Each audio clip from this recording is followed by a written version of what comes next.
নারায়ণগঞ্জের ফতুল্লায় মাদক বিরোধী অভিযানের নামে এক গৃহবধূর বাড়ি থেকে স্বর্ণালংকার চুরির অভিযোগ উঠেছে দুই পুলিশ সদস্যের বিরুদ্ধে। এই ঘটনায় দুই পুলিশ সদস্য ও তাদের দুই সোর্স সহ 4 জনকে গ্রেপ্তার করে কারাগারে পাঠানো হয়েছে। একই সাথে অভিযুক্ত দুই পুলিশ সদস্যকে সাময়িক বরখাস্ত করেছে জেলা পুলিশ।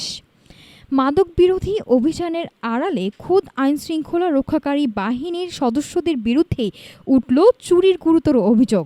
নারায়ণগঞ্জের ফতুল্লায় এই চাঞ্চল্যকর ঘটনাটি ঘটেছে গত 2 জুলাই। অভিযুক্তরা হলেন ফতুল্লা মডেল থানার এসআই খায়রুল বাশার, সদর মডেল থানার কনস্টেবল আফিকুল ইসলাম এবং তাদের দুই সোর্স মিরাজ ইসলাম ও মোহাম্মদ রানা।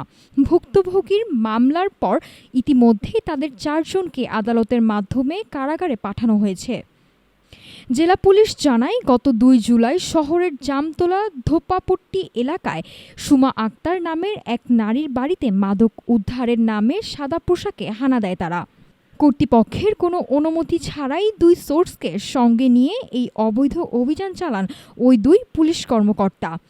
তল্লাশির এক পর্যায়ে ঘর থেকে স্বর্ণালংকার চুরির অভিযোগ ওঠে তাদের বিরুদ্ধে। সাদা পোশাকে এমন সন্দেহজনক কাণ্ড দেখে স্থানীয়রা তাদের আটক করে গণপিটুনি দেয়। পরে জাতীয় জরুরি সেবা নম্বর 999-এ কল পেয়ে পুলিশ ঘটনাস্থলে গিয়ে অবরুদ্ধ 4 জনকে উদ্ধার করে থানায় নিয়ে আসে। রক্ষক যখন ভক্ষক হয়, তখন সাধারণ মানুষের নিরাপত্তা কোথায়?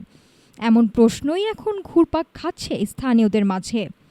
এই ঘটনার সুষ্ঠু তদন্ত ও দৃষ্টান্তমূলক শাস্তির দাবি জানিয়েছে ভুক্তভোগী পরিবার ও এলাকাবাসী। নাফিসা সামিয়া, ঢাকা টুডে।